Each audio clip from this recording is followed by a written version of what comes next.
What does national security really mean for a nation to preserve the way of life of the country as it knows it and as it wants to live? To be able to live the life you want to live in your own country. That is what I think national security is all about. A warm welcome to Geopolcast, a new podcast from WTW exploring geopolitics and its impact. My name is Elisabeth Braw. I'm a senior fellow at the American Enterprise Institute, and I'm also a columnist for foreign policy and political Europe. And I focus on the extremely busy intersection by now, between geopolitics and globalization. Now, in each episode of Geopolcast, I'm joined by two experts with whom I discuss the subjects that matter to people in the business community and, in fact, everyone in the globalized economy. And today I'm delighted to be joined by two experts who have outstanding expertise and knowledge in the vast area that it is implications of climate change. Now, Lieutenant General Richard Nugee is the UK Ministry of Defence's non-executive director of climate change. He took up the civilian role after retiring from the UK Armed Forces in 2021. And before retiring, his last role in uniform was leading the Ministry of Defence's climate change and sustainability strategic approach, which I might add was a pioneering effort and one that was watched by many ministries of defense. Before that, he was the MOD's chief of defense people, and he has also done several tours in Iraq and Afghanistan. Helene Galy leads the research arm of WTW, which is the WTW Research Network.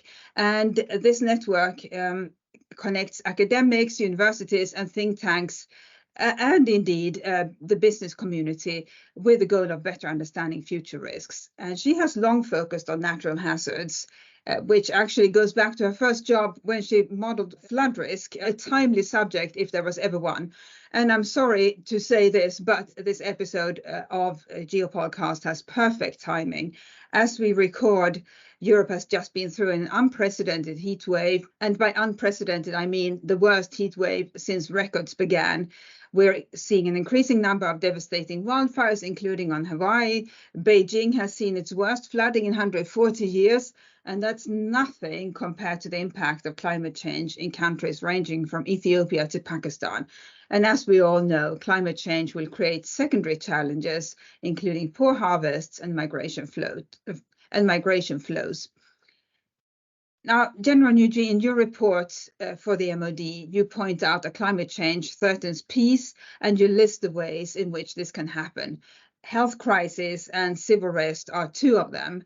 Now, for our listeners who may not have read the report, can you summarize the other ones and maybe rank them in order of urgency? First of all, thank you very much indeed for having me. It's a real pleasure to talk about this subject because I think it's a really important subject. The preservation of peace and our security, human security and natural security is a really important subject for everybody to understand, and how climate change is affecting that, I think, is one that is becoming better understood, but is not well understood at all. And I think that there are so many ways in which climate change are affecting geopolitics, but also affecting people's security. And it's interesting that only a couple of days ago, a African think tank made up of African leaders reckoned that or described the coup in Niger as the first climate change coup. That actually the coup was as a result of the pressures that climate change are bringing. And what those pressures are is of course, pressures on food stores and the ability to farm, and pressure on water. And the two, of course, are inextricably linked. But the effect of that is that the farmers very often are moving away from their farms when they can't make a living from it anymore. And as a result, are going into the cities, and we're seeing this particularly as an example in Somalia, where the farmers are moving into the cities and become ripe candidates for Al-Shabaab, and in Nigeria for Boko Haram and ISIS in Iraq, just as examples. And in Iraq, ISIS were actively recruiting and actively targeting farmers to recruit into their environments. And one can understand why, because farmers have lost everything. They've lost their livelihood, they've lost their land, all as a result of climate change. That's not the only way that climate change is affecting farmers. If you go to Afghanistan, for example, the summer melt is happening far faster because the heat is far greater. And so you're getting a much greater level of water coming off the melt more quickly. And what that's doing, of course, is causing floods. But the other thing it's doing is, because there's only a finite amount of ice that is melting, it means that there's drought immediately after that. As opposed to a consistent amount of water coming down the mountains over the summer, which sustains farming, you're getting flood, which destroys the farm, followed by drought that destroys the farm, and you're getting again Afghans moving to support terrorist organizations and what we would call terrorist or alternative organizations. Non-state actors is the phrase that's often used. Yeah. And that's just one example, but there's another sort of piece, and I'll stop because for me this is the most worrying of them all. Migration and moving has been a human response to crisis for generations, for millennia. People move out of a difficult environment, and you go back to the earliest civilizations that humans created hundreds of thousands of years ago, or 100,000 years ago, and people have moved. They've moved because the climatic conditions have changed. In the 21st century, a lot of people, in the 20th century, a lot of people move because of conflict. So you move away, and we've seen that in Syria, people moving away from the Syrian conflict, people moving away from Ukraine, obviously, and Europe has been, if you like, I would say the beneficiary of a large number of people moving out of Ukraine during the war, women and children primarily. But really interestingly, as soon as the war's over, they all want to go home. They want to go home and they want to go back to the livelihoods they had and rebuild.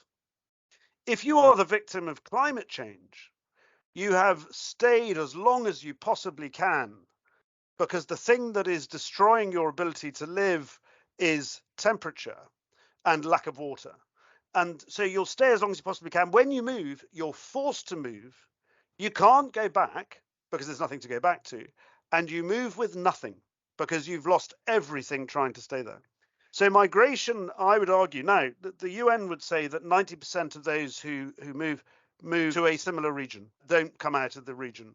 That means 10% move to different regions. Now, the reality is it's probably 20% move rather than 10%, the figures show. The UN predicts 1 billion people displaced by climate, 1 billion by 2050 is what they're saying. And actually some say it will be earlier than that. Even 10% of that's 100 million people moving because of climate change out of their region. And if it's the more likely 20%, 200 million moving out of their region. Where are they going to go to? They're going to go to areas of the world which are less affected by climate change. And that could be anywhere. And that sort of movements of people is something that is unprecedented. From conflict, we usually see, tragic though it is, about 10 million people leaving, between 10 and 15 million people leaving their region at any one time. We're talking about 100 to 200 million. This is a major, major impact on all societies, and we need to understand that and try and do something about it. So those are the sorts of security issues that we really ought to be paying attention to.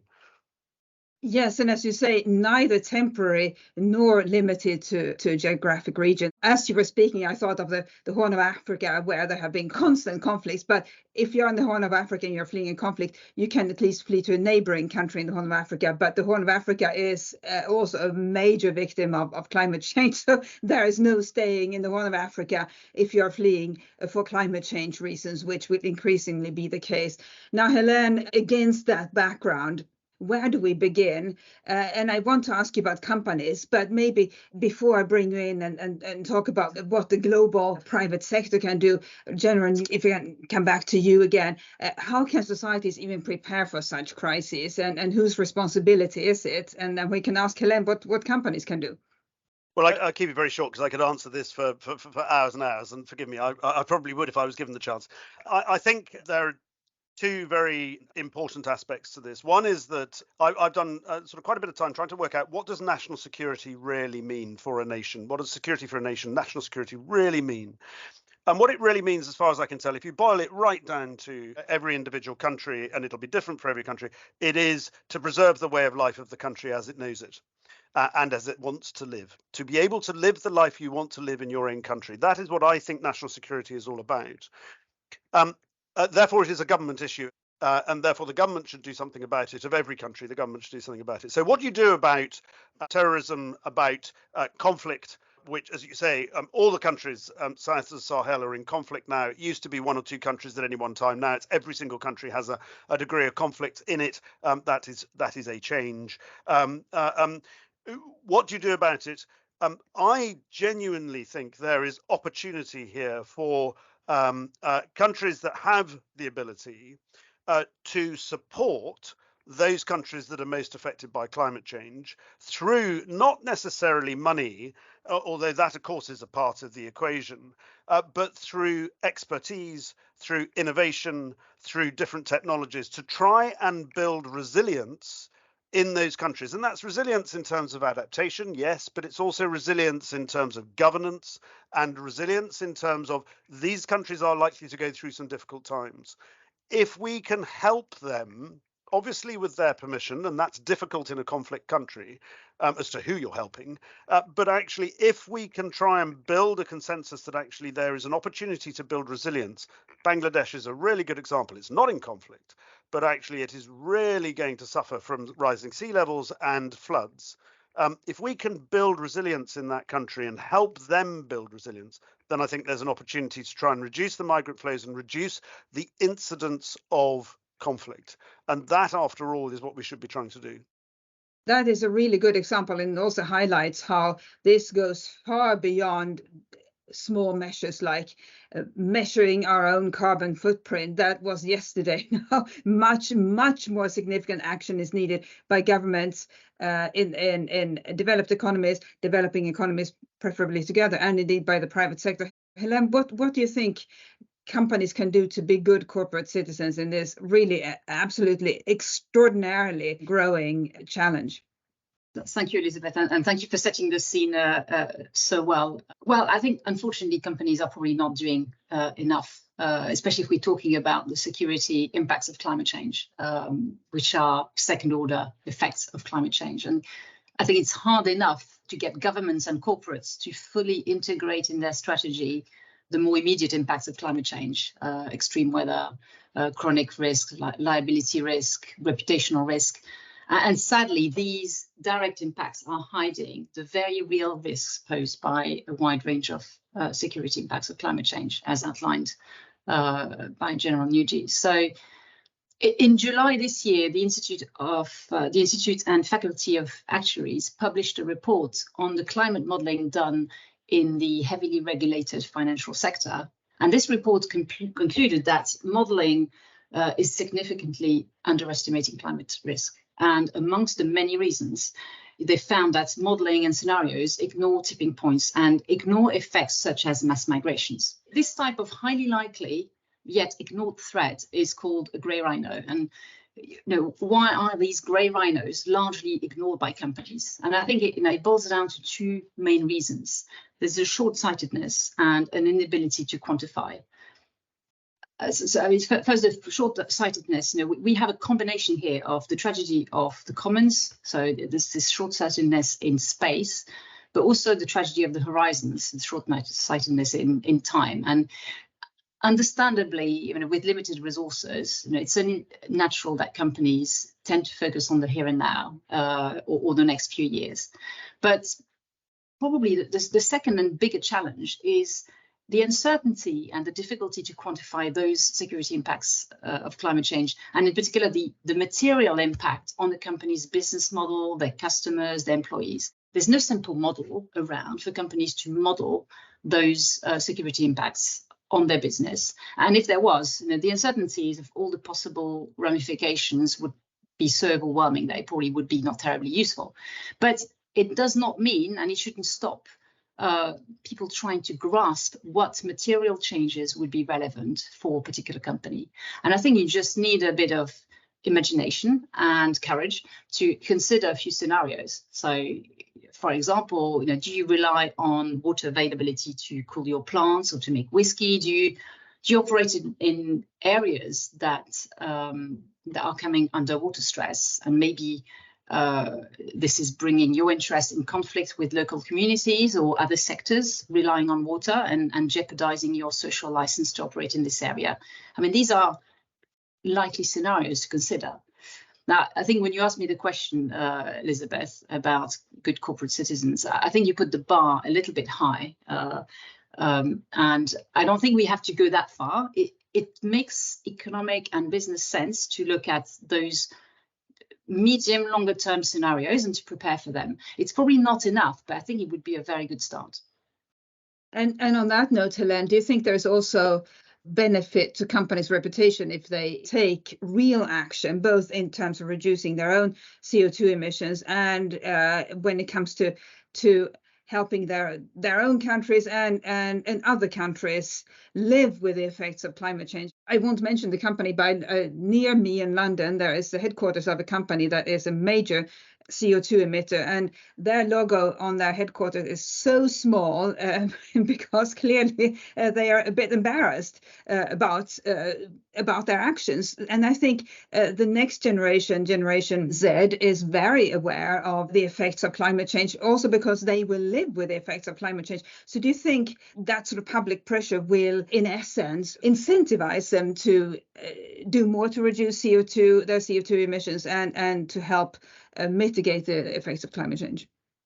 Yeah, definitely. And I mean, I see companies forced to spend an enormous amount of time on disclosure. And I've heard companies say that they've got to fill in so many disclosure reports in various forms that their sustainability departments have very little time to actually do sustainability. So hopefully we can have a change of focus from not only talking about things, but doing something. So, we definitely need to look at a bit more action there. Elisabeth, can I come in here? Yes. Because if you like, experience of how I tried to persuade the Ministry of Defence to take this seriously. And in fact, in my original report, which wasn't published, the government produced, if you like, the digest is the strategic approach. It's a sort of synopsis of my report, which was about 500 pages long in the end. And if I'd written it now, it'd be an awful lot better than it was then. I just wasn't very good at writing. But one of the things that I worked out quite quickly is that I was dealing with a group of very, very skeptical officers and military. And depending on which country you're in, depends on how skeptical they are. But even in the UK, the military were, this is nothing to do with us. Why should we care? We just go and do what the government tells us to do. And I persuaded them that there were two reasons why this would be a very good idea. And this applies to companies just as much as to the military. The first was there is economic advantage, in our case, military advantage, in embracing some of the new technologies that actually our adversaries are not embracing, which will give us literal advantage on the battlefield. And in a business sense, it's if you can find that particular thing that will give you economic advantage or some other form of business advantage, then it is worth doing. And so it's got to be, I mean, I spent my entire time thinking about persuading the finance director, nobody else. I was spending my entire time thinking of the finance director in the Ministry of Defence and saying, I want to spend 200 million on solar farms for the army, or the army wants to spend that. What is the argument that will win to spend 200 million on that as opposed to a new F-35 or a new tank or whatever? And the argument that I made in that case was about resilience. The army needs its own electricity supply if the rest of the country doesn't have enough. But there's another side to it, which actually it would save money in the long run. And I think if you can find ways that businesses can save money, so there's an economic argument in terms of product, but if you can save money as well. And there's a brilliant example, and I can't remember the name of the company, forgive me, who used a lot of water in their manufacturing process. And they suddenly realized, or somebody told them, that actually all the water that was coming off their factory roofs was just going down the drain. If they captured that water, and used it, because they didn't need pure water, they just needed water to cool things. If they used that water, then actually they would save money. And they saved 50% of their water bill just by putting in what I would call a water butt, what they probably called a water tank. And so actually thinking in those terms for companies, how can you become more efficient using what's around you from a different perspective, as opposed to just assuming that water goes down the drain? That's just an idea that I think all companies could look at and say, how can I make myself more efficient? And that's no different to the military. That makes incredible sense. And as you say, if you present it that way, then it becomes totally obvious that that's the best strategy. And indeed, it has multiple benefits. If I can just ask you, General, about the shorter term perspective, or indeed maybe a similar time perspective, but with a slightly different focus, it is preparedness and the government and the private sector preparing together for climate change related disasters. We have just been through the wildfires on Maui, when it turned out that the government and companies were completely uncoordinated, and that is often the case when it comes to climate change climate related disasters. Do you think that there is scope and indeed need for ministries of defense to team up more with the private sector to exercise these types of scenarios, and how would they go about it? So I think there's two answers to that. One is national preparedness is something that all ministries of defense should take care of. All the reports from academia suggest that the military are going to be more involved in humanitarian assistance across the world and disaster relief at home. And you see that with the US National Guard in big sort of dollops. You see that in this country, in the UK, in much smaller quantities, but it's still there. We do the flood relief. But if you look at Pakistan and the a third of the country underwater, it was the Pakistani military who were used to do a lot of the heavy lifting to try and solve some of the problems and channel the water and all the rest of it. And similarly in Australia, soldiers have been used first of all for COVID, then for the wildfires, and then for floods. You know, they're being taken away from their day job of preservation of security in order to be able to do national crisis response, what we call military assistance to civil authorities in this country. But that's just a sort of tagline. Yes, absolutely, we should be prepared for that. But I think there's another side to it. And it's something that I've called for publicly, which is to have what I've called a climate change national security centre. And in that centre, it wouldn't just be the military, but it's most government departments, and much more importantly, it's the insurance companies, it's the banks, it's the big business of the country getting together to understand the security implications, and in this case, personal security of the individuals of the country because they're about to be flooded out or whatever, but the security implications of trade. And so on, that will come from the difficulties of climate change in due course. We're not there yet, but I think that having a fusion centre or some sort of centre which understands the security implications, yes, of course the military would be there, but it's much wider than the military, and it should incorporate business as well. Then we'll get a genuine picture of what to do about it, and I don't think that exists at the moment. Helene, lots of companies are putting forward presentations of what they are doing in both in CO2 reduction and in climate change adaptation. And it's difficult, I think, for the general average citizen, and indeed even for well-informed citizens, to understand who is doing really well and what really the best practices are. Are there any best practices that you would highlight both in CO2 reduction and in climate change adaptation? And are there other steps that seem obvious to you, both from a business perspective and from a climate perspective? Yes. I don't envy the task of leaders who have been dealt a very difficult hand and need to steer their country or their company through this difficult energy transition, while other risks are still piling up, so other geopolitical risks. It is true that greenwashing is rife, and consumers and citizens have a role to play here.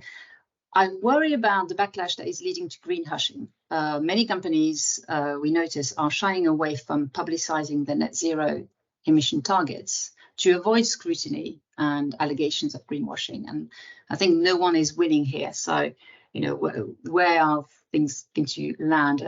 I don't know. But you're right. We need stories that inspire change, at least that might inspire the further change in other companies. And there are some encouraging stories.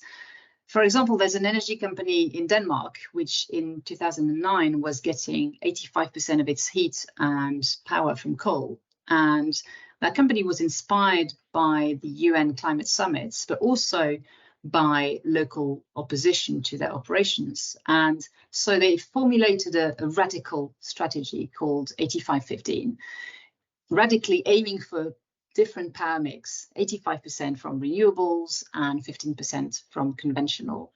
And they give themselves one generation to achieve this. And in fact, that company got there within a decade, and they are now the global leader in offshore wind. So that's really impressive. And I was going to say that is a case study in what a company can do without risking the health of its bottom line. That's right. So that's almost looks like a win-win. But I don't think a fast and successful transition is open to all sectors and all countries. We need to think about countries that are so dependent on fossil fuel revenue, who at some point will face a revenue gap. Or we need to think about sectors such as the aviation sector, which is one of the hardest to decarbonize. And it's an interesting case of a wicked problem. And that's a technical term for a problem that has no immediate solution or that involves very tricky choices. So, for example, consider the growing imperative by regulators in Europe, in the UK, in the US, for airlines to use more sustainable aviation fuels, SAFs. Realistically, we would need to ramp up the production of SAF much faster than we are currently. And this may also encroach on available agricultural land. So that's a trade-off that was highlighted by the Royal Society in a report published in February this year. It could be that this energy transition clashes with food security.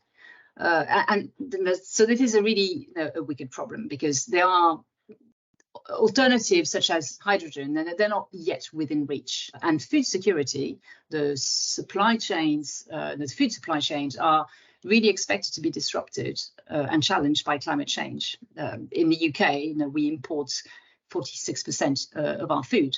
And we're supporting a research project at the University of York at the moment that is titled, "How would the UK feed itself amid catastrophic food system disruption?" This is likely, sadly, to be very relevant. So, yeah, something to watch. Indeed. And on top of that, so you're saying there is, even if companies do have a model for how they want to decarbonize, that would then have a potentially disastrous effect on other sectors.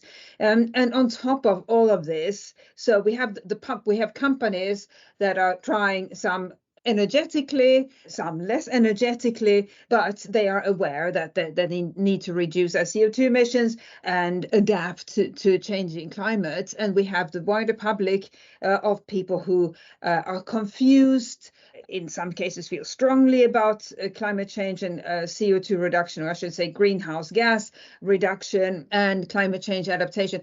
But then we also have a small group on the fringes of climate activism. And I was listening to a podcast the other day from Paul Ree about eco-terrorism, and there is a case to be made that this is something that, it already exists and may grow as our situation, as climate change continues to worsen, and many people, or a small minority, but a growing minority, say, well, we are not going to be able to change anything with peaceful means. We have to use violence. So what do you make of that, and what should companies make of that?